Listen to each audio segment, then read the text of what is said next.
Well, good evening, everyone. My name is Alex. I'm here in Chongqing, China, and of course, here with my fantastic friend AJ from PTE in the United Kingdom. Let's do a time check. It's a time check of 6:20 p.m. here in Chongqing, China, and of course, 11:20 in the morning there in the United Kingdom. PTE, AJ, how are you? Hey Alex, thanks for the intro. Always a pleasure, as you know. Thanks. Always a pleasure coming on and having a discussion with you. Um, Back in England, things are looking very good today. The heat wave is gone, so things are much cooler now. I think we had a 1 week of heat wave, and the whole country just went crazy. We had droughts, we had civil unrest, but I think things are calming down now. Unfortunately, there's some rail strikes today for the next Mm. for the next 3 days, so things are not that great at the moment. But yeah, I'm in UK. I'm loving life, and I'm great to be in this show. Fantastic. I just want to say hi to a few known names we have that have come in here. Hi, Pierre. Thank you for coming. Kevin, always great to see you. David, and everyone from the PTE channel as well, and the iChongqing channel here. My name is Alex. Some of you know me from Alex and Reporterfy Media, and also I'm in the wonderful office, in the studio offices of iChongqing here in China. MP, thank you very much for joining the show. In the next couple of weeks, we will be connecting my Reportify Media channel. I have about 112,000 subscribers on that channel. We will be joining forces with a couple other big YouTube channels, as well as bringing AJ into the programs. And we do have an announcement coming up here on, well, we'll talk about it in a bit, who AJ will be interviewing. You guys better stick around for that, because that is some pretty big news. This guy that is going to be interviewed by AJ has not, or actually has refused to actually be interviewed by the Western media.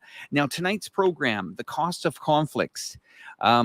This is a very interesting subject to be talking about tonight. And if you guys have noticed in our description, the cost of conflict, $14 trillion a year. They say conflict and violence costs the world more than $14 trillion a year. That's the equivalent to $5 a day for every person on the planet. Research shows that peace brings prosperity, low inflation, and more jobs. Boy, would it be nice to get that inflation down. All right, let's. If the viewers have any questions, just put them in the comment box. We have full control over bringing your questions in. We would like to, of course, answer most of them if you can. And if there are any super chats, of course, those will be brought up first. We don't monetize our channels here in China, but I know that AJ does appreciate contributions and donations to his channel. He is a straight up gentleman who really takes care of his subscribers. Let's talk about some of the content that was on your channel this week, AJ. Maybe you can enlighten us with some of the videos that you've been putting out on your channel. Yeah, so just been talking about the news that's happening around the world, really. I have so much to talk about, and I just speak from the heart. What I normally do, I just put the mic on and I just go through a bunch of articles, and that's what I do. I don't edit any of my videos, it's start to finish. And whatever I say is basically unedited, unfiltered. So let me talk about the last two videos I made, and I'm just, you know what? I talk about so much stuff. I don't remember most of the stuff what I talk No about. problem.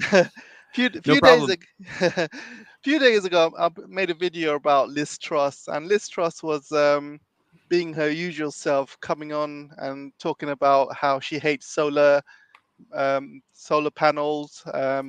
She loves she loves companies making profits, so she's loving British Gas and BP and all these shell companies making billions while people are struggling. There has been a drought in UK as well, which I was talking about, Hmm. and how the whole country just went into a standstill. I was talking about India as well. India is doing some joint military actions Yep. with the US on the Chinese border. So I was discussing that.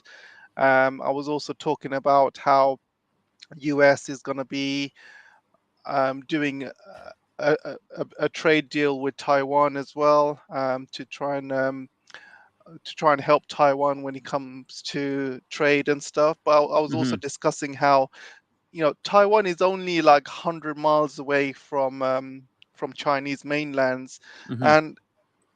and it just doesn't make any sense. I mean, I live in UK and I can completely understand. If you live in UK, your nearest neighbor is Europe. So if you cut that European trade, then you are basically shooting your own foot, because you only have 100 miles. There's obviously a train line between UK and France as well. So that is your main trade link.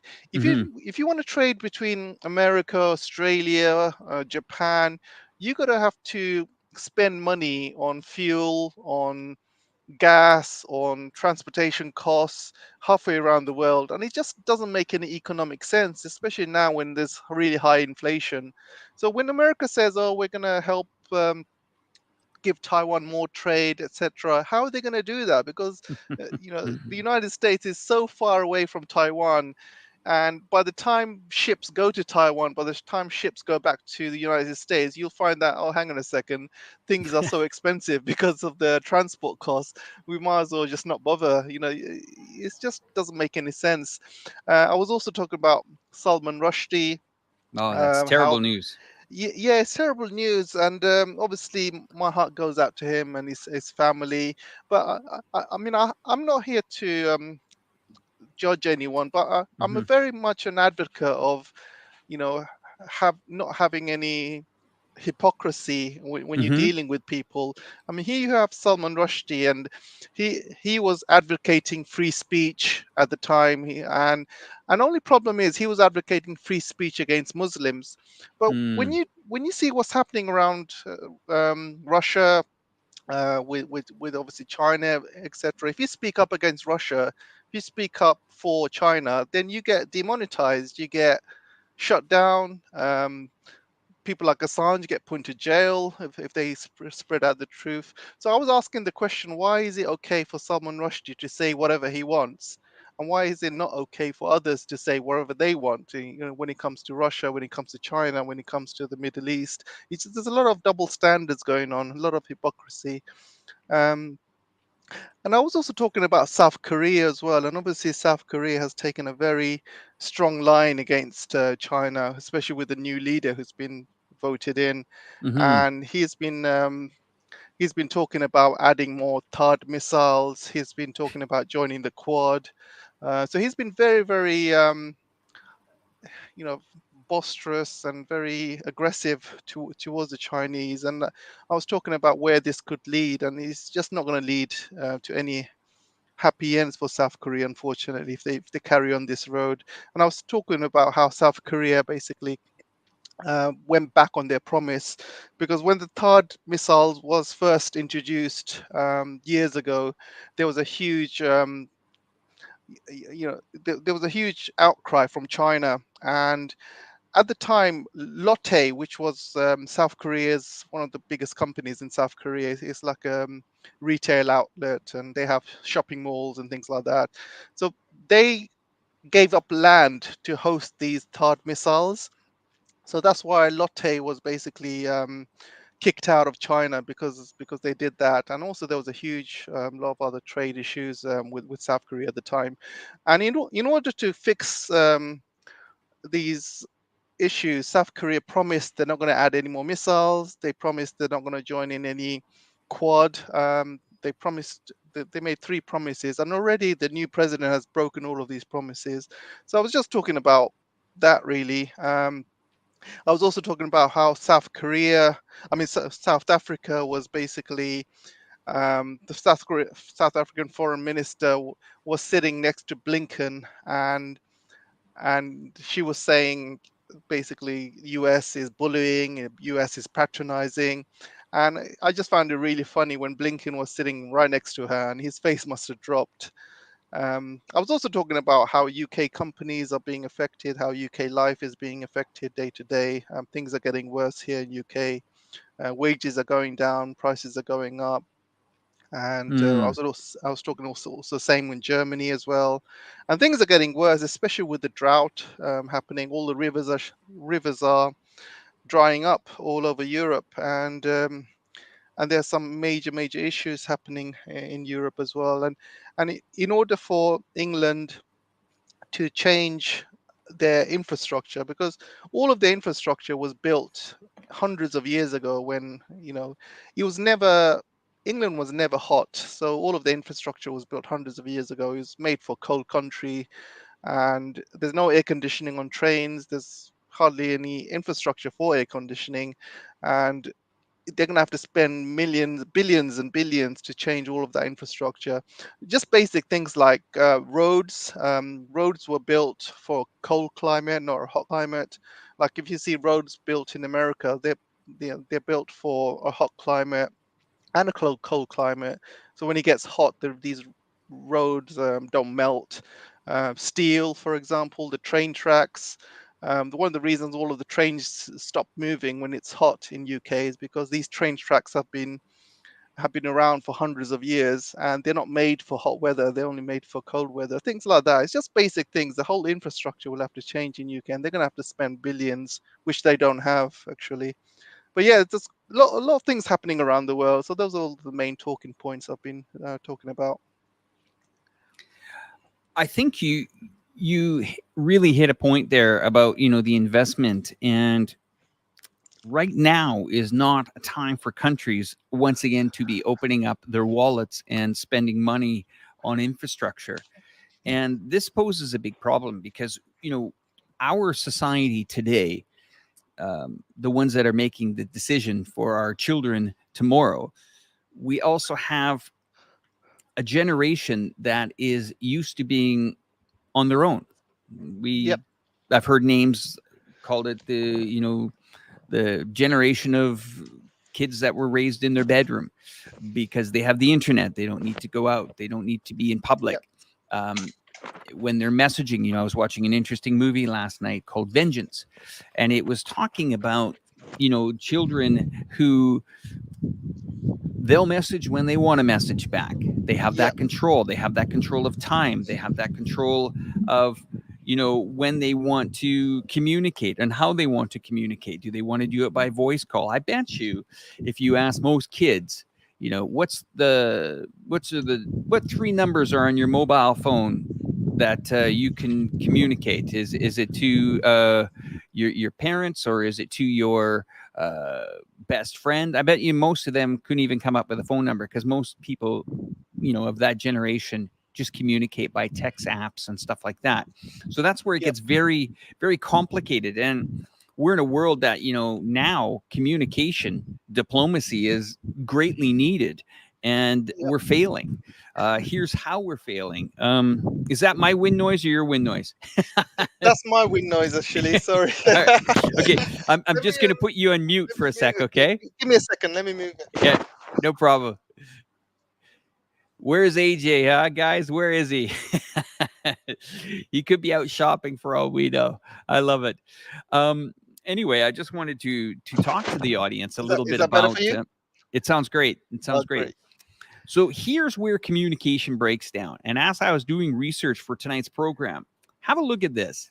How is it that Starbucks, McDonald's, H&M, Coca-Cola, Levi's, Apple, Burger King, Marks and Spencer's, and other firms pull out of Russia?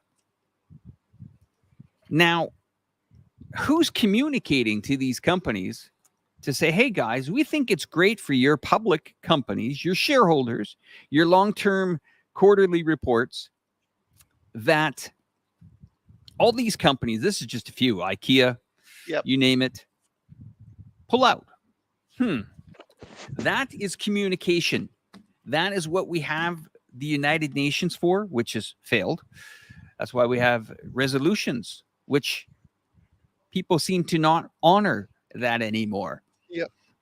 They just, do a little tantrum like Blinken and say, we don't like Russia. Let's cancel Russia. Let's cancel Russia the best we can. How can we cancel it? Well, let's tell all our companies to leave. Well, guess what? Behind me here, of course, is Chongqing, China. Across the street, here's a shopping mall.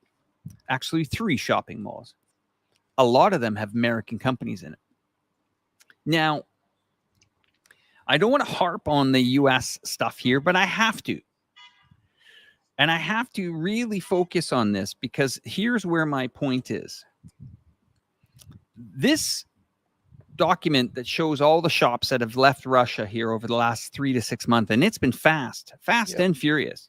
Yep. If you tried to pull that stunt, and I'm going to call it a stunt, if you tried to pull that stunt here in China,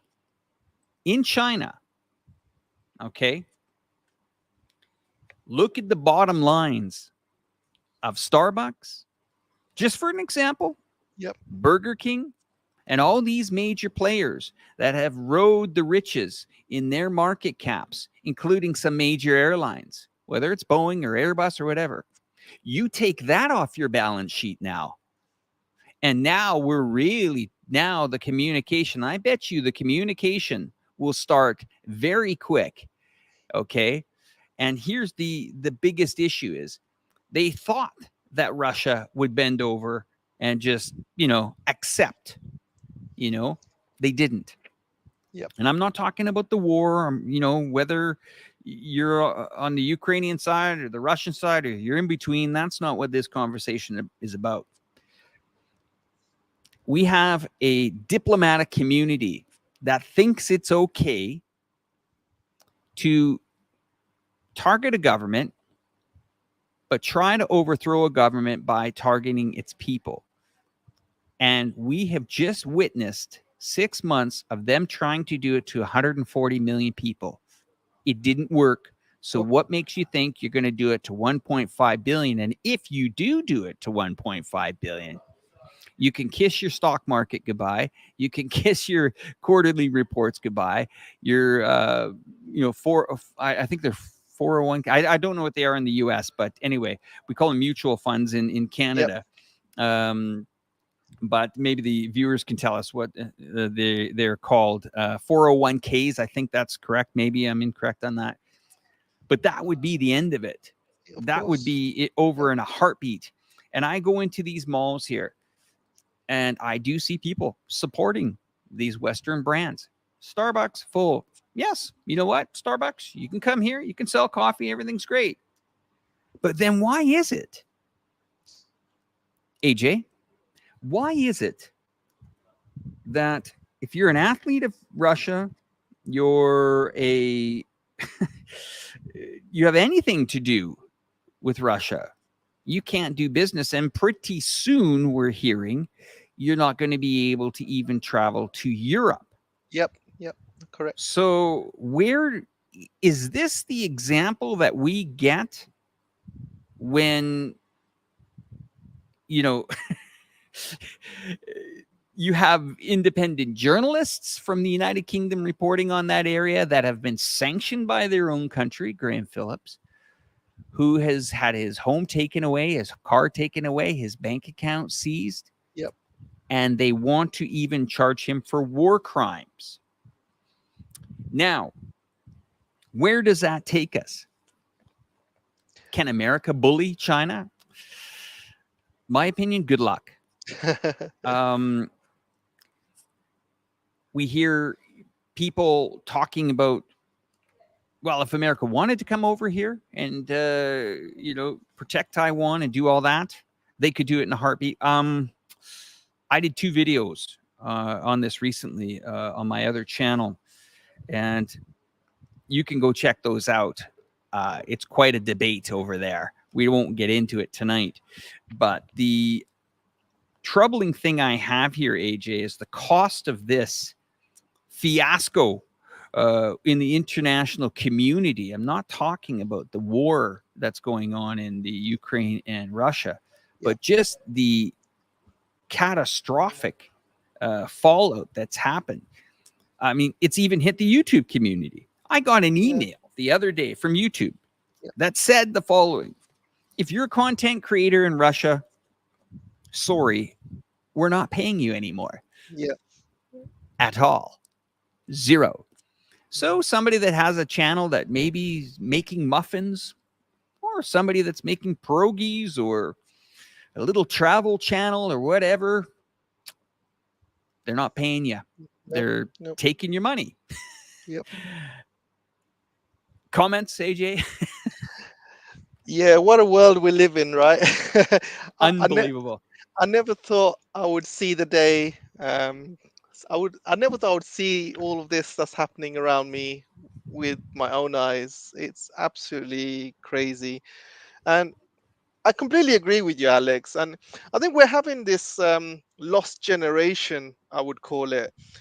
Kids that have been growing up over the past 10, 20 years, they have forgotten how to communicate. I mean, when I Mm, was growing up, I used to go out with my friends, we used to play soccer, we used to go out, mingle, we used to, when we used to talk to the young ladies, we used to, graft, we used to graft hard.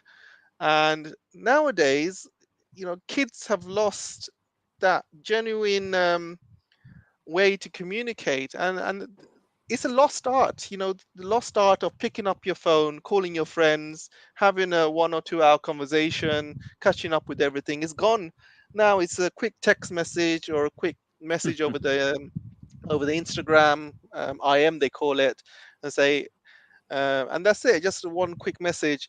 And um, and kids have lost that. And kids nowadays, they're having lots of mental health issues because they have a lot of anxiety, because mm, they have a lot of social anxiety. They don't like to be around people. Um, and so many people are single all over the world. If people are in a relationship, they break up very easily because you got so much kind of, there's no communication in anymore when you're in a relationship. Because communication is very vital in a relationship. You have to communicate, and people just don't bother. That's why people keep breaking up, because they don't communicate, they don't talk. And it's happening all over the world, and it's happening to the politicians as well. You see people like Blinken, who has got zero communication skills. oh, How terrible. how is he going around the world becoming a statesman and becoming diplomatic? He's not. He's just going around the world trying to bully um, other countries. He's got no diplomatic skills whatsoever. And I would probably say the same with the other administration staff that Biden has got. And obviously, but it comes from the top as well. Biden has zero communication skills. And it's the way you speak to reporters, it's the way you speak to other countries. You know, you got to understand other countries' red lines. You got to understand other countries' you know what makes them angry, what makes them tick, what makes them happy. That's all part of diplomacy when you work with other countries. And sometimes you have to work with countries you don't like. I mean, that's Hmm. how foreign policy works. Sometimes you have to work with North Korea, sometimes you have to work with Iran, not sanction them and forget about them, and you think that's just easy to kind of, that's how you deal with it. No, you got to work Mm, with countries, and even in countries you don't like, you got to be able to be diplomatic with them, you got to be able to trade with them. um, and obviously talking about China as well, and Russia. And what they've done to Russia is completely unforgivable. They've sanctioned Russia to the max. They've sanctioned the people of Russia. I mean, what they've have canceled them. They've they, canceled them they've to the cancelled max. them? Yeah, and we are living in a cancel culture as well. I mean, if you have any views which is against the narrative, you speak out on Twitter, you speak out on YouTube, you get cancelled, you get demonetized, you get, you know kicked out of the platform. And that's what's happening, and this is how they control the public. And like I said, we have a very much a lost generation where, every single person at the moment has access to the internet, and they got so much wealth of knowledge, so much information from the internet. Mm, You can basically just read up on the internet. You can read up on stuff and become a genius, because that's how much information we've got out there. But nobody's doing that. You have a lost generation of youngsters who are hooked on social media, who are hooked on useless programs on televisions like Keeping Up with the Kardashians and mhm. Love Island, and they're completely let, hooked. Yeah, let everyone's me just. add Yeah, sorry, go let on. me add to that. Let me add to that, AJ, as we're talking about hooked on things here. This is a report that Yeah, it's called the surge in the so-called study drugs across the United States. Nearly 1 in 6 college students now say that they've used stimulants like Adderall, Ritalin, or Dexedrine drugs normally y- prescribed for attention deficit hyperactivity disorder ADHD yeah, without a prescription. According to a recent national survey, 79% use them to study. Wow. Okay, so I've heard the report is as big as 1 in 3 uh, mm, university or college students that have yeah, taken these drugs. Now, let's talk about these mind altering drugs here. yeah. This is It's serious business. It's a serious This is, business. When I was growing up, it was very difficult to get hold of drugs. You have to obviously know the local drug dealer and stuff like that. But nowadays, you just walk down the streets and young kids, 10 years old, 11 years old, they know how to order it from the internet. They don't need to go to the local drug dealer. And one of my friends has actually said that you can even order drugs on Snapchat. You can order drugs on Instagram. Um, People are putting the police right now, they're putting a blind eye to drugs. When the last time you heard of a big drugs bust? I've not heard of a big drugs bust in UK for years, for over 10, 20 years. I've not heard of one, mm, because they have completely not bothered with any clamping down on drugs. And 1 in every 2 in UK are in drugs now, especially during lockdown, and especially now as well. And it just keeps the population down. I just think that this is all done on purpose by the government. It keeps the population down. It keeps people dumb. If you can keep the mm, people dumb, if you can keep the people dumb, if you can keep the people poor, they don't rise up. And this is what I think they're probably doing it on purpose, because once you start having drugs, you're not going to have a good job. You're going to probably quit or get sacked. You'll get hooked, and you're just going to be useless to society. And that's what they want. They want to keep people poor. They want to keep people um if you keep someone poor, it's the same way America has been doing its foreign policy. If you keep a country poor, they will follow your um, they will do whatever you hmm. want, because they're poor, they need money. And the same with people here, because they're poor, you can control them. It's much easier to control. If someone has money, someone has a good career, good job, they're a lot more harder to control. And it's the same with every single field out there.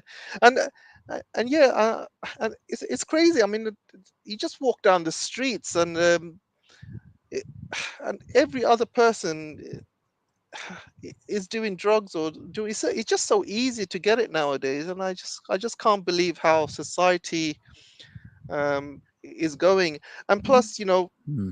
all these young kids who own social media, who have anxiety issues, mental health issues, they end up doing drugs because of that, and they think it actually helps them, but in the long term it doesn't. Obviously it makes things worse. And yeah, like I said, we're having a lost generation where young kids, you know, are stuck in their room taking drugs. They're not communicating with people. They don't know how to communicate. They're having a lot Well, of mental health issues. yeah, and we have to bear some of that responsibility. I'll use my sister as an example here, and she's in with the school board system in Canada now. Um, there are some examples that I can give the audience, and maybe they can tell me if I'm a little bit off side here when it comes to that in their country, or if I'm spot on. But one of the conversations was the following, where she was called into a meeting with a doctor, and the counselor at the school, the parents came, and it was kind of like, how do we keep this kid down? He's too hyper. He's too, he's not staying within the brackets. Maybe he screams too much or he's angry. And it was almost on a consensus vote to medicate. And I said, well, how old is this kid? Now, I'm hearing either grade 2 or grade 4 in that range. And I was really surprised at that because you know what, when I was in maybe grade 1 or 2, I think you're still believing in Santa Claus at that time. Yeah. Um, and you're writing letters to the Easter Bunny and all that stuff. Well, if Big Pharma and the principals and the teachers and the doctors and all that came rushing in and said, hey, Alex, you're a little bit too excited. Medication.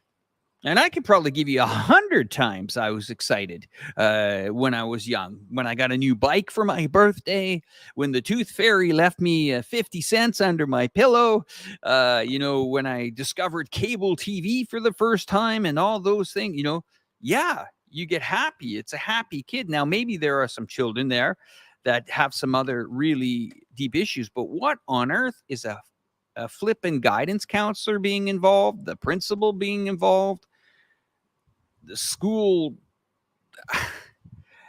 like,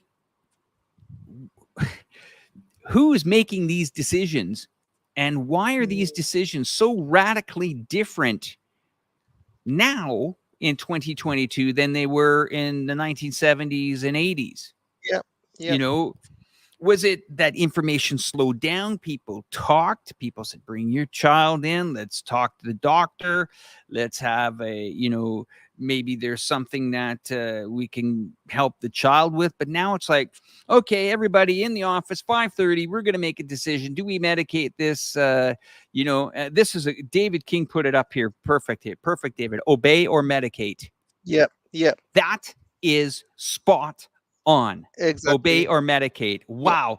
Thank you, David, for sharing that comment, because that hits the nail right on the head there. And that falls on to this whole conversation about the cost of conflict.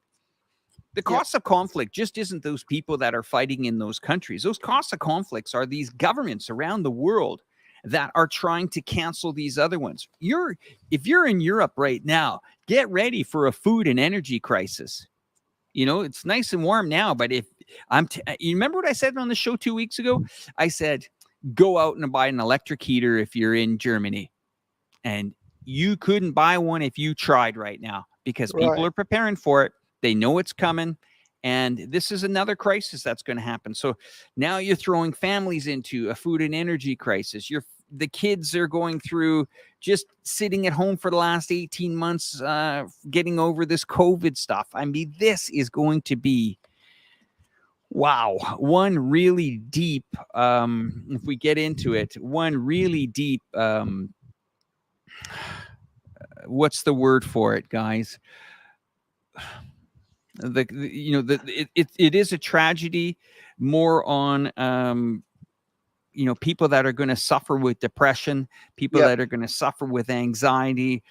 There's going to be all sorts. The mental health cost of this is going to be on another planet. I don't even think we've even reached an understanding of where it's going. Exactly. Yeah. So I was also going to talk about the companies which you mentioned at the beginning. And for the viewers out there, when you start a business and when you branch out to another country, for example, Russia. So obviously you have this big list of companies who have branched out to Russia. So what are you going to do? First of all, you're going to have to invest. So you're going to have to buy some land. You're going to have to build your facilities. You're going to have to build up your supply chains. You're going to have to organize where you're going to get your raw materials from, where you're going to get your supplies from. You're going to have to hire staff. You're going to obviously have to pay the government a bit of money, like tax and other various costs when opening up businesses. So you're talking about a lot of money when you branch out to another country, and this is paid by the business itself. So for example, if you're Starbucks, you take the hit. You basically, as a business, you would start up a new franchise in Russia. It's not the Russian government, it's not the Russian people, it's you as a business. So Shareholder. suddenly, yeah, as a shareholder, yeah. So suddenly you're asked to leave Russia because of the Ukraine war. And you're like, oh, hang on a second. Oh, maybe we want to look good to the world, and we want to stand up for Ukraine. So maybe, yeah, we should leave Russia. Let's look at how many people Russia has. Oh, not many people. Yeah, I think we can leave Russia. We can take a hit. Then you have one company doing it, then the other companies start doing it, but basically they're under a lot of pressure from the Europeans and the Americans, obviously. And you lose all that money, and then suddenly you realize, hang on a second, this is costing us more than what we expected. I mean, if there's I saw an article about Netflix, about how Netflix has lost over millions and millions of subscribers because Russia was a huge market for Netflix. And then they started blaming Russia and the Ukraine war for really bad numbers Netflix have been getting. They've been getting really low subscriber counts. A lot of people are switching off, and their shares have gone down. Every single company that you have named on that Hmm. list, if you look at their shares, all of their shares have gone down. Not one company has got shares that has gone up. Um, Major companies like Disney, even, um, eh, most of those company shares have gone down because of Russia. Because you know they don't look at what the widespread cost of doing that is. Because as a company, if you do that, the first thing other countries look at is which company has moved out of Russia. So China's gonna look at these companies and think, hang on a second, we're gonna put a red flag against this company because this Hmm. company moved out of Russia. They're gonna do the same thing if they dare. If there's a war in the Taiwanese Strait, so these companies are on a red flag again, in China, in India, all of these other countries who are, I'm not saying, supporting the war in Ukraine, but they're definitely not supporting the West when it comes to sanctions and stuff. Uh, and it's more than 150 countries. It's only a few countries that have actually sanctioned Russia, and we're talking about the collective West here. And so these companies have got a major issues because a lot of people from the Middle East are looking. They're thinking, "Oh, this company's moved out of Russia. They're going to do it to us next." A lot of people from the Middle East, a lot of people from Africa, a lot of people from China, and recently Nike and Adidas have posted that they have got a loss in China right now. Hmm. H&M even, and these companies are one of the main ones who have left Russia. So people are not looking at the hidden costs of all of these companies moving out of Russia. Not only are you losing business, but also you also like telling the whole world that you are basically lackeys of the Western world, and you will do whatever the Western world tells you. If there's a war in the Taiwanese Strait, we will stand up for Ukraine. We will stand up for China. But obviously, China is a different kettle of fish, like you said. Hmm. If a company moves out of China, we're talking about, they will go bust. I mean, Apple itself, Apple, three Hmm. quarters of its profits are from China. You got 1.4 billion people. You have all of these factories in there as well. If Apple moves out of China, that's the end of Apple. Starbucks even. You know, people. All of these companies who think they are very they're very righteous by moving out of Russia. End of the day, money talks. And if there is a war in the Taiwanese Strait and the American government say to these companies, "Oh, you need to move out of China," these companies will be like, "Oh, hang on a second. Russia was one thing, but China is a different kettle of fish. You're asking us to move out of China, losing that 1.5 billion um, market, plus all of these major factories that we've invested in China. You're asking us to basically, die. You're asking us to be bankrupt." And obviously China is a different kettle of fish, but the whole point is, these companies have marked themselves to be American poodles. And uh, you know, it'll be fun to see what happens if there is a war in the Taiwanese Strait, which I don't think it will, but in case there is, and I want to see which company actually moves out, which company stays. And you'll probably see that 99% of them will stay in China. 99% of them will stand up and say, "You know what, we're not leaving China. We got huge investments here, we've got huge business here. There is no way we're leaving, and I think companies will probably start standing up. Already, the market that they have lost in Russia, China's moved in. Like Russia has got the biggest EV market in the world with Chinese cars at the moment. I think 70% of cars in Russia are Chinese EV cars at the moment. Mm-hmm. Um, you're talking about Chinese mobile phones going into Russia. Russia is a huge market, believe it or not. Look at the size of Russia, and Mm-hmm. you have to look. It's AJ. It's Russia's also long what China needs. Yeah, Trees, got lots of them. Water, yeah, got lots of it. exactly. And you got to Natural look. resources. Yeah, of course, and you got to look at the long term. I mean, look at the world right now. Right now, the world is under a lot of heat. There's a lot of heat waves going on. There's going to be parts of the world which is going to be uninhabitable over the next 5 or 10 years, and I'm talking about parts of the Middle East, parts of Africa, parts of United States, and parts of Australia. India even is having huge severe Mm, heat strokes, and even China as well. There will be a lot of climate migrants coming out of Middle East, because there's going to come a time when Middle East is not going to be able to withstand the heat. The human population will have to migrate, and what better place to go than to Russia, because Russia is welcoming climate change, because you have a huge amounts of land which is not even inhabited at the moment in Siberia. And once the world starts getting hotter and hotter, this permafrost is going to melt, and there's going to be a lot of agricultural land that's mm, ready to be kind of for people to move in, and you'll see a lot of climate migrants going into Russia. And mm-hmm. Russia's population will increase. I will see that. I can see them increasing over the next maybe 50 years, 100 years. I can see a lot of climate migrants moving into Russia over the next 50, 100 years. And even though might not be a superpower now, but they will be. I mean, you just have to look at the landmass. They control the northern Arctic sea route. Um, they got natural resources, they got oil, they got gas, they got everything they need, and they got China to help them when it comes to technological stuff. Mm, They make a good partnership. The world is moving, is moving yeah. towards the east now. And yeah, and all of these companies who have moved out of Russia, they will definitely, if not if not regretting now, they will definitely regret it over the next 10, 20 years. This is something that I want to continue to push for, and that's trying to understand, what the hell has been going on here. First of all, there is absolutely no reason why these financial markets are trading where they're trading right now. They should be at least trading at 20 to 30% discount. There are a lot of phantom companies that are trading on this Standard & Poor's S&P 500.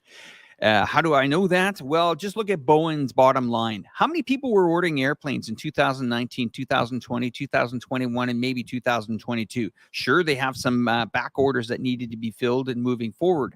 But how much was that company burning? How much did it borrow from the government? It borrowed billions. Yep. Okay. And the thing about it is if you put that billions, assets, liabilities, you balance that company is basically worth nothing. And I'm serious about that.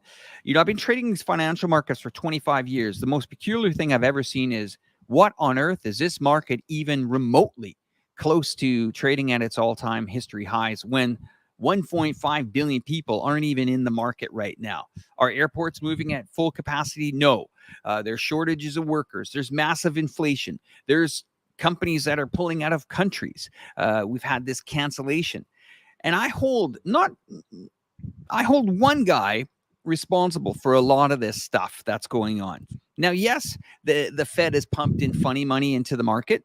I'm going to call it the musical chairs. They haven't stopped. They're still going. They're still going around and around and around. And trust me, when those chairs stop, 2008 is going to hit a lot of people harder than they can imagine. Yeah. What is a house, in Tennessee, maybe a one or two bedroom house in Tennessee worth $750,000 being mortgaged at a 30-year mortgage rate, with rates going up and the market still going up? Give Yeah. me a break. Okay. This pyramid scheme, this world financial markets, Yep. reckoning day is going to come. Now, you're probably wondering, well, why aren't these wars stopping? Why isn't, the Secretary of the State in the United States, Anthony Blinken, why is he not on an airplane sitting in Paris or flying to discuss the Minsk agreement that was signed, by other Ukrainian president? Why isn't he there trying to bring peace and happiness and diplomatic solutions to this conflict that are going on? Why? Why? This is his job to do it. Yeah. Well, maybe it's because Mr. Blinken is connected to a couple of very interesting business financial investments. Well, look for yourself, everyone. Pine Island Capital Partners. Another connection between the Blinken and the Fleury is a private equity firm called Pine Island Capital Partners. Both were listed as partners of the firm as of December 2020. Pine Island was formed in 2018 by three heavy hitters in the financial world and focuses on the aerospace and defense industries, boasting to clients about how deeply connected its partners are with government and military officials.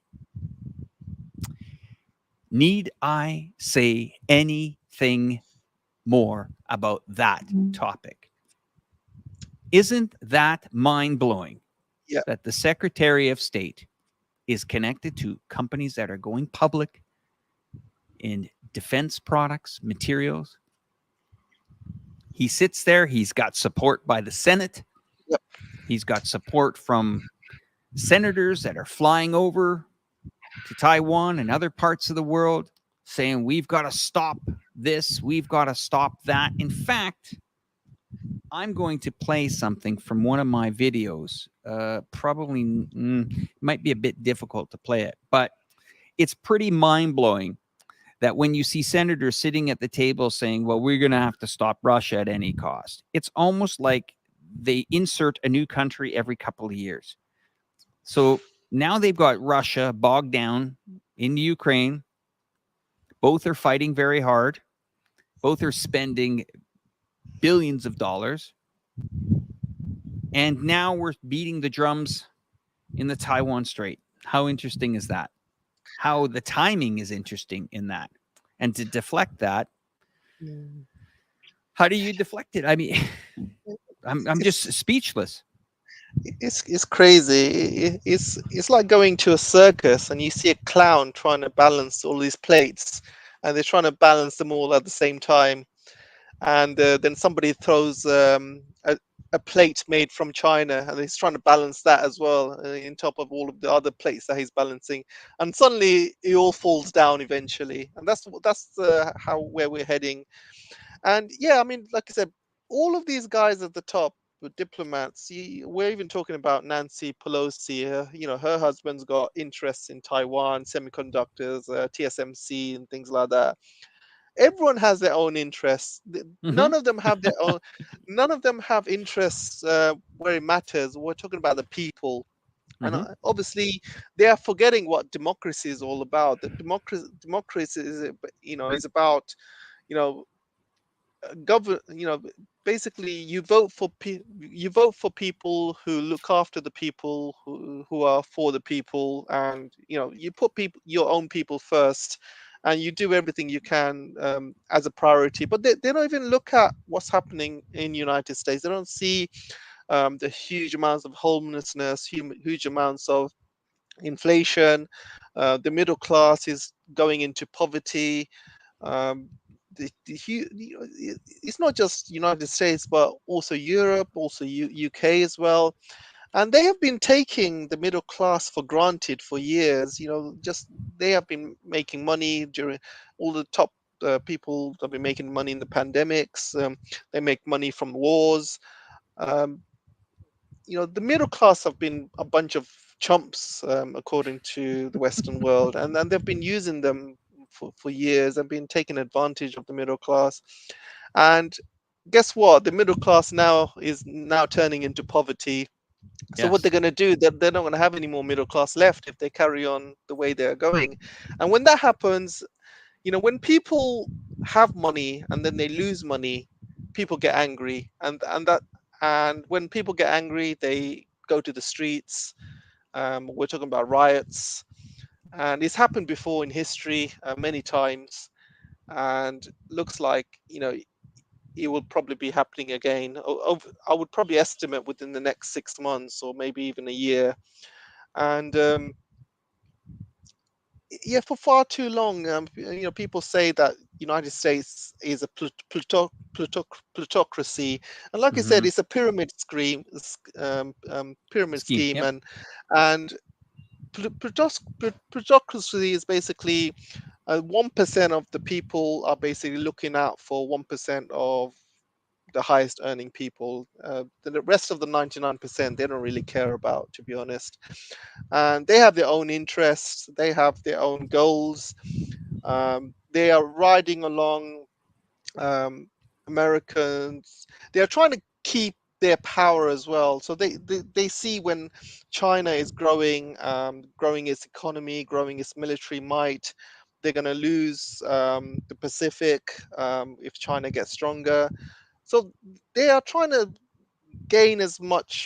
They're trying to keep like a losing empire, like a losing um, someone who's losing power, who doesn't want to let go. They are just trying to clutch at any straws they can find, and that's how it is at the moment. And the United States is panicking at the moment. For the last 20, 30 years, they've been wasting so much money in the war on terror, going into Iraq, going into Afghanistan, going to Syria, having obviously blowing up Libya as well. And they have completely put China off its radar. And now suddenly they look at China and thinking, oh crap, we've completely forgotten about China. Now look how powerful China's got. And now you see all of their gains in the Middle East about war and terror. None of that matters anymore. They don't care about terrorists. They don't care about war and terror anymore. They're all focused on China, and they would have loved to avoided conflict with Russia. They would have loved to avoid it, but guess what? You know, you know, they literally have no brains. If they want to focus on China, don't start a war in the Ukraine. Don't start a war with Russia, and that's exactly what they've done. They could have easily implemented the Minsk agreements. Be a Hmm. diplomat. They could have saved all of that trouble. They could have saved all of that money. Could have saved all of that lives. All of those lives they could have saved. And for what? Just because they are arrogant, because they feel that they can do whatever the hell they want and not think about other countries' red lines. And even now, they seem to be doubling down. You see all of these neocons, neoliberals, people who are in charge, rather than taking a step back and saying, "Oh, hang on a second, these sanctions have not worked. Maybe our ultimate goal is China. Let's kind of calm things down with Russia and Ukraine. Let's come up. Let's start a peace deal there. Um, you know, this is all getting out of hand. The inflation's going out of hand. The supply chains are going out of hand. Let's try and organize a peace deal. Let's implement the Minsk agreement. Let's try and make no, but they're just doubling down. They're just doubling down on everything, adding more sanctions, telling Zelensky to giving more weapons to Zelensky, and they're just doubling down on everything. Literally, there's no diplomacy left in the world. Diplomacy is is a skill. Is a skill, and you need to be diplomat with people, countries you don't like. If there's a war, you need to kind of calm the war down, because what does war doesn't help anybody really. War doesn't help anybody, and No, and and I just recently interviewed Professor Weiwei. You can see him on the screen yeah, there yeah, with Daniel Dunbrill. Um, Let me see if I can actually play a little bit of sure. this. I don't know if That took can our place viewers in hear 11 this. years ago, in I don't know if our 2011 viewers can in hear it, Shanghai. but I can hear it. Yeah, And he said, China let us know needs if to you have a guys can hear political this. reform to adopt the multi-party system, one person, one vote. I said that both China and the United States need political reform. But I said the United States need more political reforms and more urgently. Why? Because I said your system, from my study. Anyway, that was Professor Weiwei, and I did an interview with him and Daniel Dunbrill. an extraordinary man here in China. And here's, what I'm starting to see more and more here. Here's a comment, and I've actually had this guy on one of my shows. I believe he's from Germany. He's saying, it seems I'm not alone in wanting to leave and even reject citizenship. You know how many people are going to move to China when China opens up? Yep. Look out. Because I think, yes, of course, there's going to be people that will come here for business, but then there's going to be people that come here for business and say, wait a minute. Wow, this place is very interesting. Like, I work together, I collaborate with a really nice team in China here. And of course, there are concerns of everyone in every nation around the world. But the Chinese have a way of thinking here. And I've discovered this over the year. They listen, they learn, they evaluate, they make a mature decision, and they move forward. Nothing usually in haste. Of course, you're going to have that isolated incident once in a while. But for most part, they want the better for their brothers and sisters and friends and family. And they want the better for their nation. And there is pride of being Chinese. I see it every day. And, there's been many opportunities where I thought, okay, let's say Shanghai closed. I thought, okay, I'm going to hear a lot of stuff about this. But it wasn't really in a way where they said, well, there's a problem. We've got to work it out there. We're not, we made some mistakes. We'll learn from it and we'll move forward. And this is the remarkable thing about it, where people keep coming down on this nation here, keep saying draconian COVID measures. I keep hearing that over and over and over again. It would be really hard to look these people in the face and say, if I'm using the numbers of the collected West here, it would be really hard to look Chinese in the eyes and say, hey, we understand your nation lost 5 to 6 million people, and we understand over 750 million of you got infected. If we use the let it rip strategy of a lot of the collected West countries, that would be very hard for me to look my colleagues in the eyes and say that that is the way to go, because it's not. And when they read stuff from these media outlets that say draconian, how can 180 plus countries give a country of 1.5 billion advice when their own strategy failed? Yep. How is that possible? Now, lockdowns here can be severe, of course. One of the greatest documentaries, and I'm going to, the viewers, you guys, I'm going to bring this up and make note of it. I'm telling you, if you can rent it, it's besides my documentary. I'm just kidding. But I did a documentary called Blaming Wuhan, but it wasn't blaming Wuhan. It was everybody's blaming Wuhan. Yep. And that's what my documentary was about. But I was inspired by what goes down. I'm watching 50 some years of television and media. What goes down to what I would say is probably one of the best documentaries you can ever watch. You can ever educate your family. You can really understand what Chinese society is about. You have to watch this. It's called 76 Days, and it's talking about the lockdown in Wuhan. Okay. Now, let me try to explain why I think it's important and why I think that it is not just your typical. Sorry, I'm looking up the 76 days poster so that people can see it. Here's what the poster kind of looks like here on the website. It was given a 100% rating on Rotten Tomatoes. That's a kind of like a site or that evaluates movies and stuff. But let me tell you what's important. AJ, have you seen this documentary? I must admit I haven't, but I'm going to see it after this. It sounds really interesting. Here's what I want to make a big point about this, okay? This documentary, I have to really tell you guys, this moved me and this motivated me to actually move to China. The cameras, get this.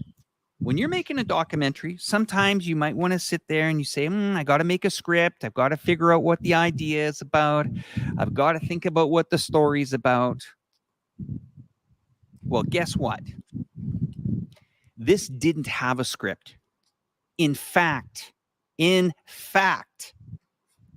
cameras started rolling the second that people started getting sick in Wuhan, and the cameras started rolling at the hospital that very day.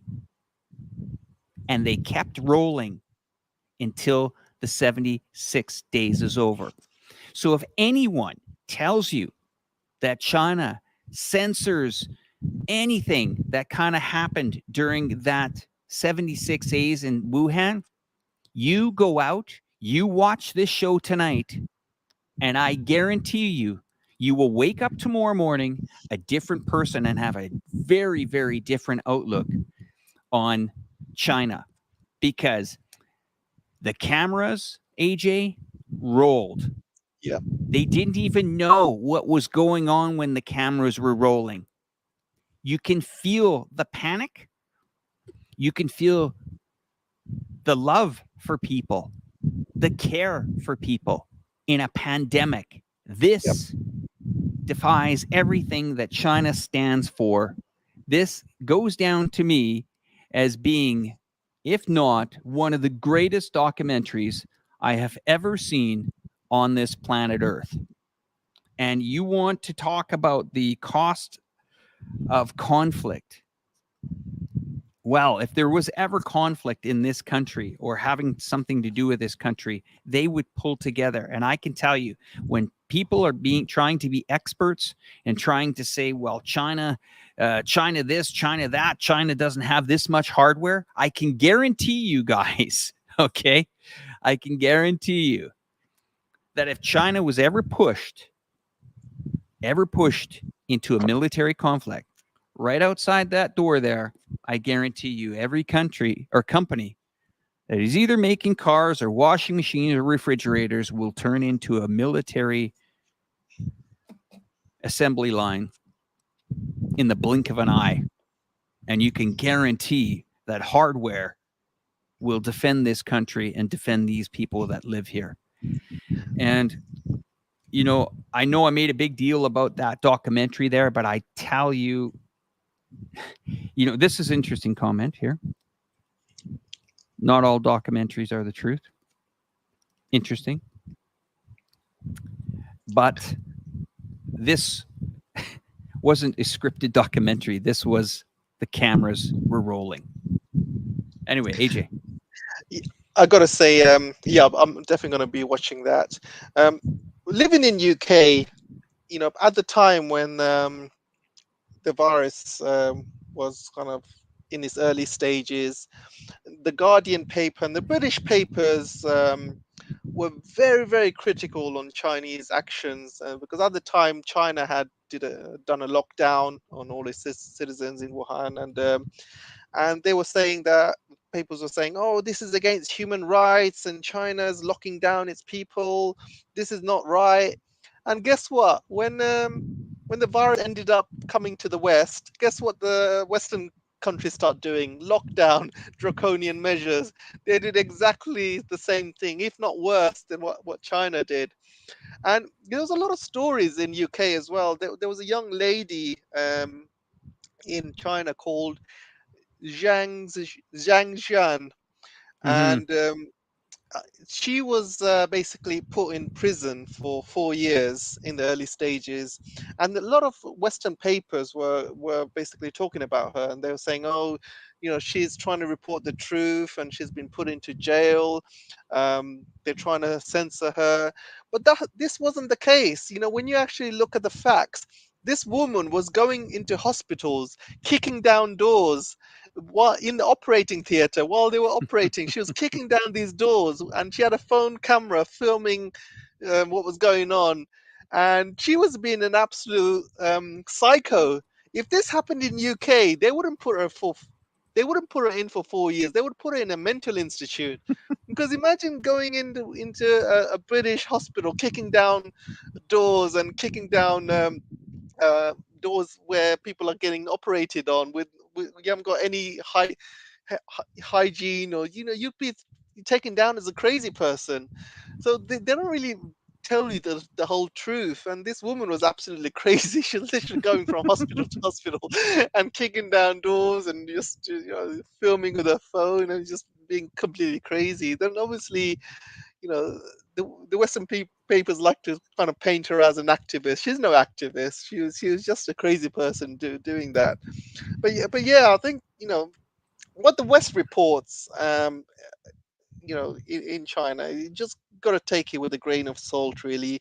But they can't really talk. I mean, look at the draconian measures the Western countries have taken, and in UK alone, Boris Johnson was. On one hand, he was locking down the whole country. People were not Mm. allowed to see their loved ones. People are not allowed to see their loved ones dying in hospitals, not allowed to visit their families. While he's having parties, and he's having, champagne parties with his mates in Downing Street, number 10. And it's just double standards. It's all hypocrisy. And, yeah, I just don't believe anything that comes out of the Western country's mouth, to be honest.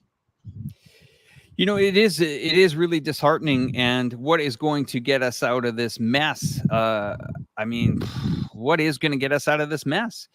And I think it's going to be, as some viewers are saying, we're going to have to hit rock bottom. And that could be bigger than 2008. It could be bigger than the crash of 87. It could be bigger than 1929. But the bottom has to fall out here before there's some healing. Some shift in power has to change. We have a lot of a lot of stuff that is coming from these countries that are in pain right now, and I don't think they've really seen it yet.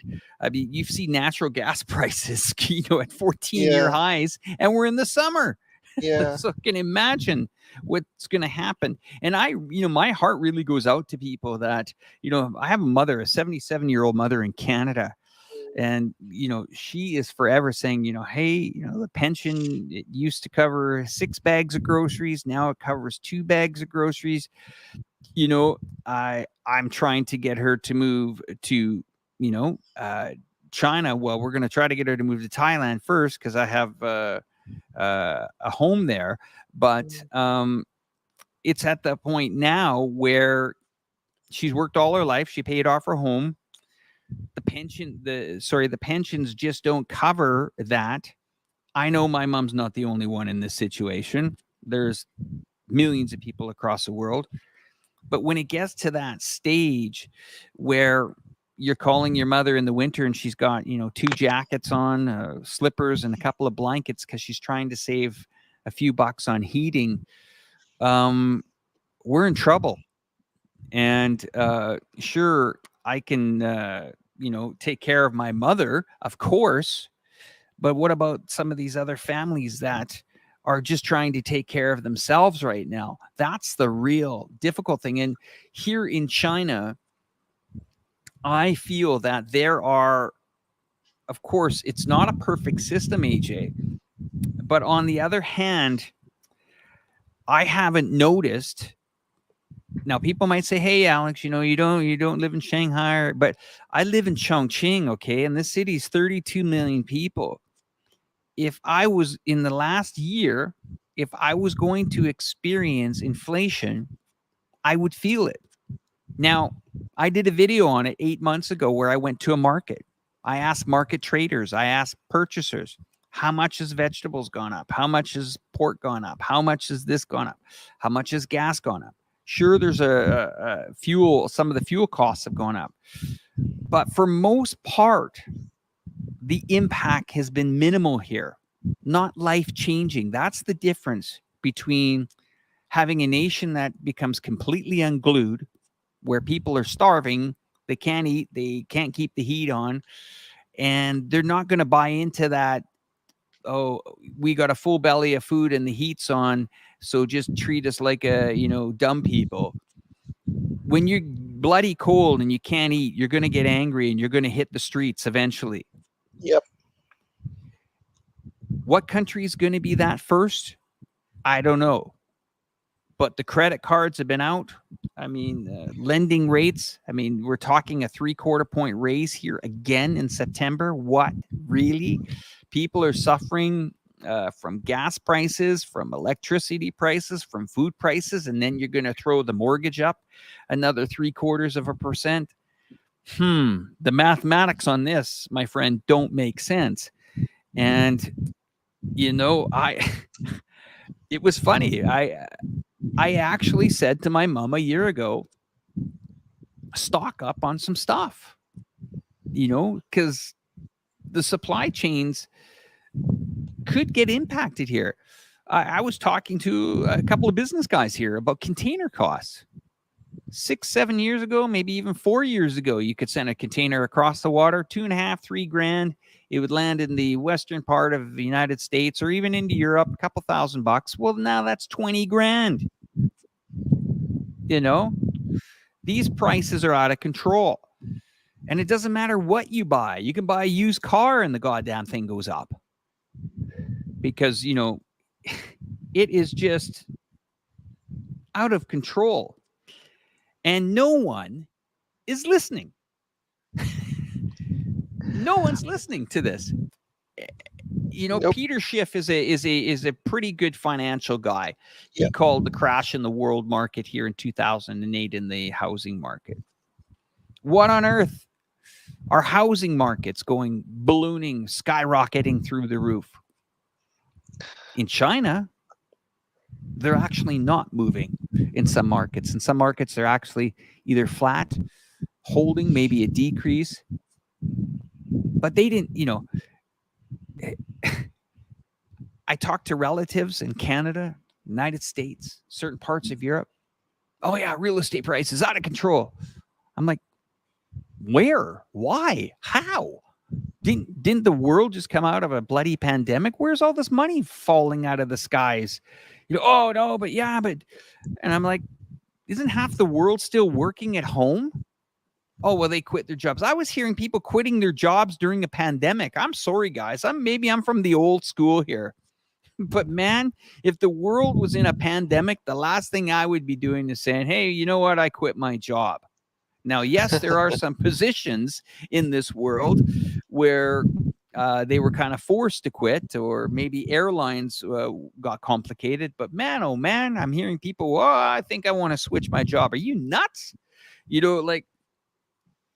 This is strange to me, and I can't understand. Are we in a huge pyramid here where it's all going to come tumbling down? Are we walking on thin ice? Is this musical chairs, AJ? Is this world in big, big trouble, but the media is talking about FBI raids to keep people's minds off it? I'm in the mindset that I'm in a place where I want to be right now, because I feel all hell could break loose. Now, maybe you guys that are listening to the show can leave your comments in the side. Maybe let us know what you're thinking. Maybe we'll do it in a number system 1, 2, or 3. 1, you think the world is in a massive pyramid scheme and about to come unglued.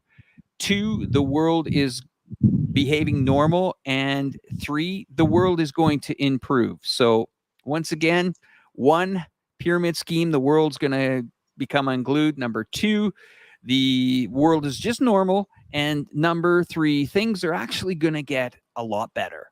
So maybe you guys can let me know in the comments on the side here what you guys think. I have to agree with you with everything you said, Alex. Here's my point. The world is already going to, I don't want to use the word, but the stuff that comes out when you go to the toilet. Okay.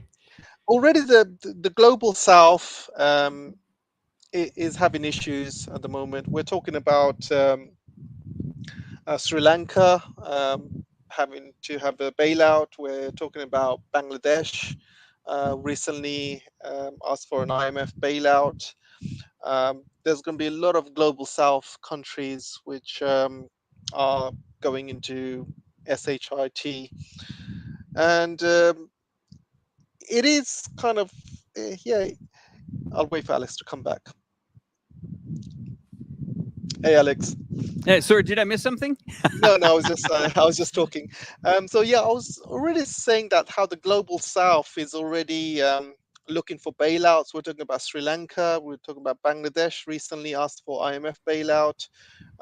Turkey. We're talking about many countries in the global south suddenly realizing that they need a bailout, and it is a pyramid scheme because when you think about it, the world's reserve currency is the US dollar. And when most of the trade around the world happens in the US dollar, guess who makes all of the money? It's the United States. You know, as the US dollar gets stronger, other currencies get weaker. The cost of gas and oil gets more expensive, so other countries tend to more struggle. So that's how it works. I mean, the US dollar is one of the strongest currencies right now because people are buying US dollars right now around the world because it's strong. While all the other currencies are going down, we're talking about the Indian rupees have been going down. Many other currencies in the local countries are going down, while the US dollar is going up, and even the euro is currently on parity with the US dollar as well. So what I was saying, Alex, that Yeah, sorry about that. I'm having no, some it's fine. lighting issues. Oh no, it's fine. So you can see how the US dollar is strengthening with the way the global issues that we're having. You know, all of these other countries which need bailouts. You can see the euro going down is becoming almost a parity with the US dollar as well. So the US dollar is strengthening. Still, most of the global trade is done in US dollars. So they're making the money, and the US dollar is making the money. But guess what? Guess who's really making the money? It's the 1% of the United States. The 1%, we're talking about the guys at the top, business leaders, shareholders, senates. You know, the guys at the top 1%, they will live through any disaster that happens around the world. So you can see the 2008 financial crash. The banks were bailed out, even though it was their mistake. They were bailed out. A lot of people made a lot of money. The pandemic, a lot of businesses made a lot of money. We're talking about Amazon. We're talking about Wow. Yeah, tons of money. Yeah, world wars. People have been making a lot of money at the top, the military-industrial complex, and again from this upcoming disaster, people will be making money. We're talking about business leaders, and there's a thing called the bail-in. Have you heard of the bail-in? Oh, that's a bail-in. The good old Yeah, bail-in. good old bail-in. So you know, when things go really pear-shaped for the banks and businesses here, they're going to be taking money from people's accounts, and you know, this is this is common knowledge at the moment that they will take out people's money from the people's accounts, and people will be bailing in businesses, people will be bailing in banks and stuff. So end of the day, it's the middle class who are going to be suffering. It's a middle class who are going to go into poverty. It's a middle class who won't be able to feed their kids. But the top 1%, they'll be living their lives as normal. They'll be loving life. They'll still be making money, because, like you said, it's a pyramid scheme, and all the money ends up at the top. And no matter how bad the situation is, how bad the world gets, it's always the 1% who will always be making the money, no matter what disaster happens. So it's a global south that's going to be suffering. So you got countries like Bangladesh, Sri Lanka, who are obviously going under, and there'll be more going under over the next few years. There'll be a lot of African countries, a lot of Middle East countries as well, but even European countries. I mean, Europe is looking at a disaster coming up soon. I also I'm going to be a bit controversial here. I'm also going to be talking about. Okay. I'm not going to name any names, but I saw I saw a video yesterday saying that the Chinese economy is under recession. And this was a video made by two well-known guys who I really respect, and I agree with them with 99% of the stuff they talk about. However, I have to disagree with them on this point, saying that the Chinese economy is under recession. They do not know the Chinese economy. I mean, I know there's a lot of fans. I'm not going to name any names, but I know there's a lot of fans of their channels out there. So I'm not going to kind of say anything bad. But they do not know the Chinese economy as well as other people do. They know a lot about Russia, but they do not know much about China. I mean, China right now is export surplus is over 100 billion a month export surplus. So imagine how much money they would make in a year. The lockdowns are over. The foreign direct investment into China is growing every single month as well. And, how can China be in recession? I just, I have to kind of disagree very politely with them. People that say China's economy is in a recession, or there have been people saying that Chinese economy is going to collapse for years. They do not understand the Chinese economy. They do not understand how it works. And unfortunately, yeah, I am a big fan of their channel, but I have to kindly disagree on their assessment that China is under recession. They are definitely not in recession. I can guarantee you that right now. Well, AJ, I see the point that you're making, and there are people that, of course, would disagree with you on that point of Yep. the recession. But we have to understand that how these numbers are put together. Yeah. And let's look at it from a standpoint of the government. Now, a lot of people say, "Oh, but that's the government propping up the numbers." Well, the Chinese government has always massively invested into big infrastructure projects, and it is quite easy to maneuver a country of this size. I would say it's complicated if you have different political systems here. But these guys have the ability to double down, triple down, Yep. quadruple down as many times as they want to. For example, there were probably planners ready, knowing that they would shut down this economy. Now, I don't mean shut down this economy, call it shut down this country. Exports still would go. That's fine. We get it. We understand it. But then they're saying, wait a minute. If we're going to close or shut the country down, let's say it for the foreseeable future, 1, 2, 3 years, maybe 4, how do we maneuver? Well, what do you get for $1 billion in the United States, and what do you get for $1 billion in China? What do you get for $20 billion in the United States, and what do you get for $20 billion in China? I was just out at an airport in Chongqing here. They're building a brand new terminal. It's called T3B. Okay, tens of billions of dollars going into this. Now, Chongqing is not a city that's pretty much on everybody's radar yet. Yep. And when I came here in 2019, it still wasn't on anybody's radar, hardly, because the international airport was just kind of getting into second gear here, you know. And what I mean by that is the kiosks were ready, the runways were ready, not waiting for the third runway at Heathrow. No, nothing like that. The runways were ready. The positionings for the airplanes to park were ready. The terminals, the baggage counters, the collectors, everything was ready. And then COVID came. But they didn't stop at that. During this pandemic, we still call it a pandemic here in China because we're still in a country that has not had its borders completely open yet. They're building a multi-billion-dollar phase 2 to this airport, even though phase 1 didn't really get its turn to open to connect these flights around the world, these direct flights around the world. No, they didn't stop at that. They said we're opening another one.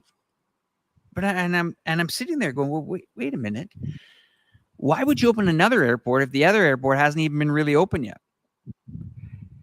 And that's where I start to really understand where you'll see in the Western media, and I've done videos on this before, where people will say it's a ghost town. It's a ghost town. Oh, it's a subway station to nowhere. There's a city built, there's nothing there. It's impossible. Do the viewers know of this program today that China builds a city the size of Chicago every single year? There are over 160 cities with a population of over 1 million people in China. They're mega cities. In fact, as Kevin said it here, long-term planning. They will build the city. They will build the opera house. They will build the mayor's office. They will build the airports, the the electricity plants, the buildings, the condos, everything. They'll pre-build it. And there walks in a BBC reporter or somebody from Sky News Australia, and they'll say, standing behind me here is the ghost town that's been empty for 5 years. But one thing they don't do is they don't come back 5 or 10 years later and walk into these cities that were nothing. Can you imagine a reporter going into Shenzhen 30 years ago? Yep. Okay. And saying it was a ghost town. Now walking back into that place. So these whole ghost cities, and that does play a big part on avoiding recession. Now, the private sector in these Western countries really does drive the market. But then again, during the pandemic, across the street from me, 75 condo units are being raised, 5 shopping malls, 60 new malls in the next year here in this city. 60, not 6, not 16, but 60 new malls just in this city. That takes construction, that takes time, that takes infrastructure. These guys and girls in this country do not believe on putting people up in the streets, ripping up old streets to put in maybe a little bit new infrastructure, ripping the entire center of London up to try to build a sidewalk or a couple of roads or maybe a little bridge. They don't do that. They build another city. Google iChongqing. I don't know if you guys know how to spell that, but that is the new mega city that is being built here in China. It's the city that is going to be the leading smart city. Basically, they're going to try to move everybody that is working in the government kind of section to Chongqing. And I'm going to see if I can, maybe some of the viewers can help me out with this. But anyway, it's XIONG''AN. You guys can have a look at that. I'll put that in the post here. But if that's a country that is putting their money where their mouth is, I did a video on that one there.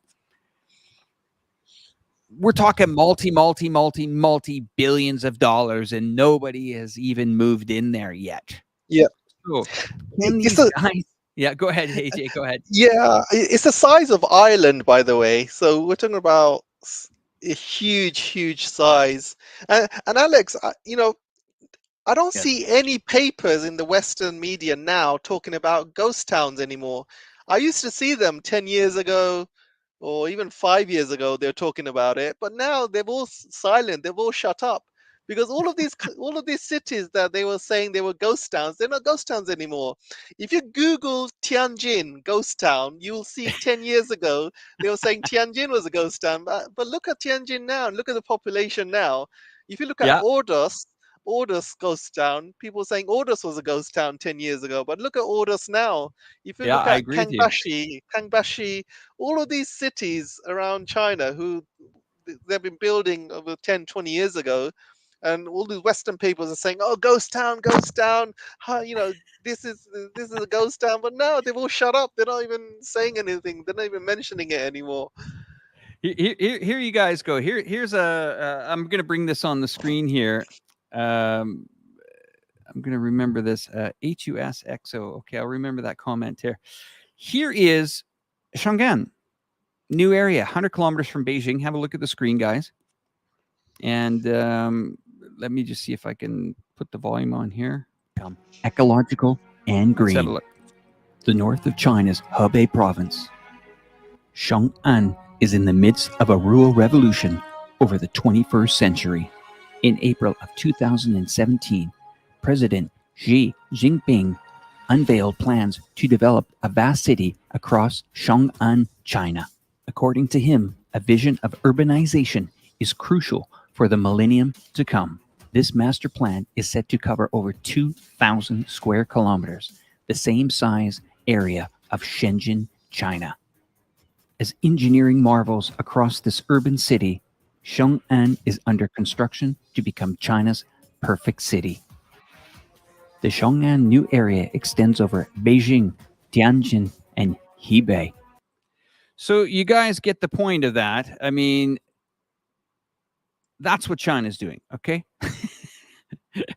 They're building stuff like that.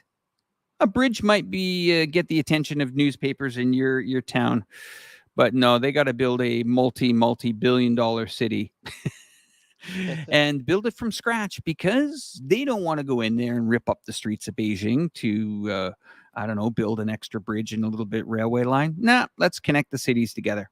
Go ahead, AJ.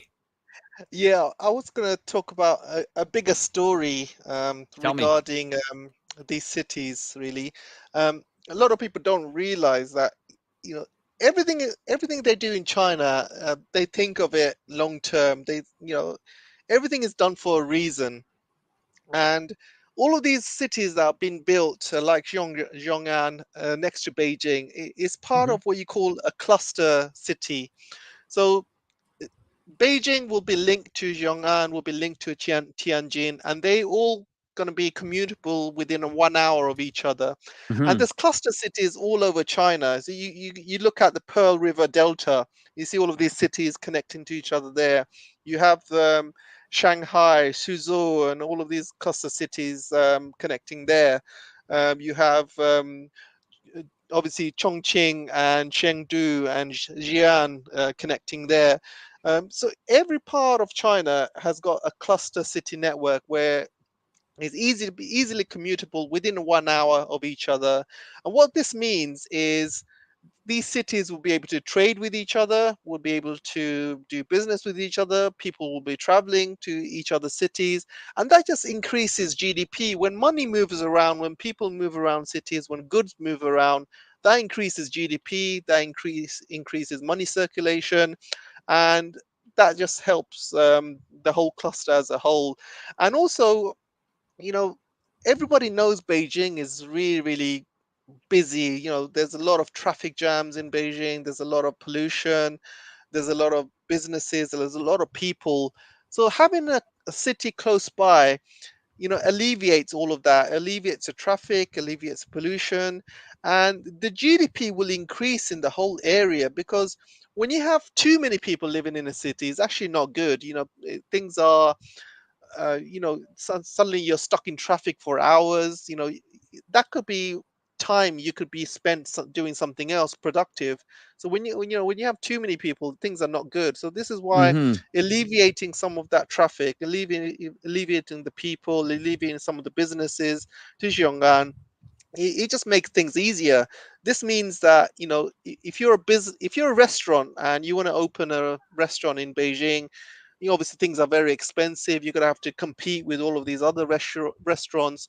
Why why do it there? Why don't you open it in Zhejiang? And you have a brand new city, and it just makes perfect sense. And you, as a business, would make more money, and that obviously increases money circulation, increases GDP. It just makes perfect sense, and this is why this cluster system will help China in the future. And it's just it's just part of the greater plan, really. I had a question. Somebody was asking me about VPNs and stuff. I mean, there's this ongoing thing about VPNs being behind the great firewall of China, and they have this understanding that maybe we can't get on certain channels. Well, I mean, are you still there, AJ? Yeah, I'm still here. Yep. Okay, so I'll just give you an example. This is CNN. No VPN on this phone, by the way. CNN. Let's go have a look. Can I get into Amazon? Amazon. Can Oh, I by the shop way, Alex, Amazon? Yep. I sent Tell I me. sent you I sent you an email. Did you? Yeah, yeah, I sent you an email earlier. I don't know if you got it, but basically, I was just showing you my local supermarket, and it's completely empty. When you said about running out of food and resources. You have a Uh, photo? Is there a photo in this yeah, email? it's a video. Yeah, I've sent you as Okay. a video. I'll have a look at that right Have a now. look. Can you But maybe share it with people? But yeah, yeah, it's crazy at the moment. It's nothing left, and the shelves are completely empty. I was okay. I'll download that now, and then we'll try to get that going here as soon as possible. Looks okay. Yes, I'll download as we speak. Yep. Yeah, the other thing about these VPNs, I mean, I asked the locals here, do you guys got VPNs? And they're just like, it was kind of like a fad at one point. A fad. They said a fad. And I said, what do you mean? Well, we went to these sites. I mean, they're kind of boring. I mean, we have our own TikTok, we have our own YouTube version here, we have our own Facebook. We can order groceries. We can okay, there's Amazon, great, and there's this feeling that, you know, one of the biggest markets I remember in Thailand was the Chinese travel market. It's one of the biggest. It's over 50% of Thailand's market for tourism. And I was saying as a joke to people, let's put this VPN thing to test. And they said, well, what do you mean, Alex? What do you mean by that? I said, why don't we go to the departure lounge, or the arrival lounge at the airport in Bangkok. Since so many flights come in from China, right, AJ? So many flights, Yep. right? I think there was over 50 flights a day coming into Bangkok from all over China, Shanghai, Beijing, I think 8 a day. And I said, let's meet right after the departure gates or the arrival gates when they come in. Let's see if the Chinese run to their phones and say, open Google. What are we missing? Let's open the internet and let's see what all this is about. Do people really think that Chinese people really care about what's on, we'll call it the other side or the other part of the internet? Do they think that they're running off the planes, opening their mobile phones and saying, oh my, what have I been missing? You get my point? do you see what I mean, AJ? Yep, exactly. No, they don't, because Chinese people are very well. Um, they are very knowledgeable, and they know exactly what's happening around the world. They I don't need completely to like agree. go into Western media, and because they see all of the BS that's going around, and they know exactly what's happening, and people in China are really really well, how is it, educated Hmm. with what's happening. They don't really need to go. They're not none of them are dying for Facebook, none of them are dying for Instagram. They have their own social media in China, which is bigger and better. Yeah, it's crazy really. And yeah, I think also in UK, people that say, oh, China censors. In UK, my best website is rt.com, and I can't access that from the UK. I have to go on a VPN to access that. And Crazy, so, huh? so it's the same. People say, oh, China censors. What about the UK? What about the Western world? They censor it as well You when can see it's my local. convenient for them. Oh, Hmm. this is the video basically. I was just going to my Okay, I'll local put it up. Do you want me to supermarket. put it up? Is it okay Yeah, if you I can put it up? put it up. Okay, I'll play it. I'll play it for you. Yeah, it's And very short, but okay, here we go. Here we and you go. can see it's all empty. There's rows and rows of just empty shelves. There's nothing there. You can It, see my local supermarket. Everything's literally empty. Everything's empty. Wow. So this kind of clip, if sent from China to anywhere in the West, would go viral. It yeah, would make the 11 o'clock news. exactly. And we're talking about a Western country in the UK and developed country, and they just don't have anything left in the supermarkets anymore.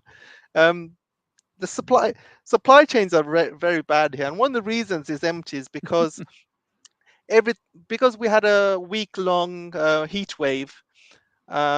Everything, the whole country just stopped. There was no deliveries. There was no trains. There was no trucks. Everything stopped for a whole week, and this is why all the supermarkets are completely empty. But I think over the next few days they'll start filling it up again. But the point is, it's just I'm living in a developed country with nothing there in the Well, shelves. AJ, that once again, that is the cost of conflict around this world, not just war conflict, but other nations against each other. I'm sure if nothing was going on in the Ukraine and Russia, they would find some other thing to deflect the public or to reset the clocks. I mean, scary times are ahead. I feel that. You might think I'm a bit crazy here, but if you got a big yard that you can put a garden in there, plant a garden this year if you can, or next year.